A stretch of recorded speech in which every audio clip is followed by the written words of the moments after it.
Don't announce your engagement at someone else's wedding, or this might just happen to you. Last summer, I was at a cousin's wedding. His bride and her family had been close with ours since before I was born, and the couple had known each other since they were toddlers, so it was a particularly exciting event for both sides of the family. However, after the ceremony was over and the party had only just started, one of the bridesmaids decided to announce her own engagement. The attention was immediately taken away from the newlyweds and brought to the bridesmaid, who I'll call Sarah, and her equally smug fiancé.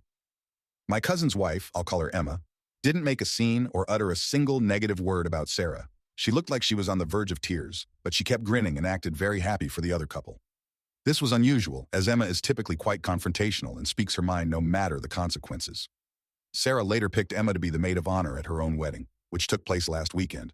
I wasn't there for it, but my cousin sent me some of the best bits on Snapchat and explained the whole situation. This is where the fun begins. Emma's two much younger sisters were the flower girls at Sarah's wedding. At the very last moment, Emma switched out the white petals in their baskets to blue ones she had secretly brought with her. She told her sisters not to say anything about it or let the bride see them until it was time to scatter them down the aisle. Sarah looked very confused upon seeing the blue petals, which didn't coordinate whatsoever with her theme. But of course, she didn't say anything about it in the moment. Most of Sarah's other bridesmaids were also Emma's friends, had attended Emma's wedding, and were in on Emma's scheme. At the reception, Emma's sisters and the other bridesmaids were tight-lipped when Sarah began demanding to know why there were blue petals. The wedding planner ended up getting a lot of abuse for not checking the flower girls' baskets before they walked down the aisle. Finally, it was time for the speeches. The speeches took place in front of a massive screen, displaying a loop of photos with Sarah and her husband, which had been compiled by Emma. Emma took the remote that controlled the presentation screen, and at first she showed some pre-approved humorous photos of Sarah with Emma and other friends to facilitate a couple lighthearted jokes.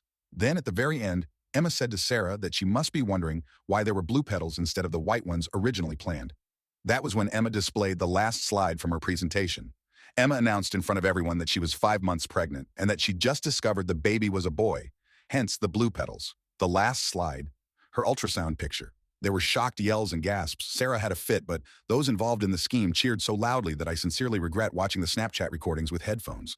Apparently, Sarah had been very nasty to her bridesmaids before, driving several of them away and forcing the others to pay ridiculous amounts of money for dresses.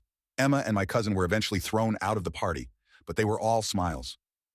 Sarah's fuming mother went to confront her outside, and Emma retorted with, "Gentle, gentle, I'm pregnant." I reckon Sarah doesn't speak to the majority of those bridesmaids anymore.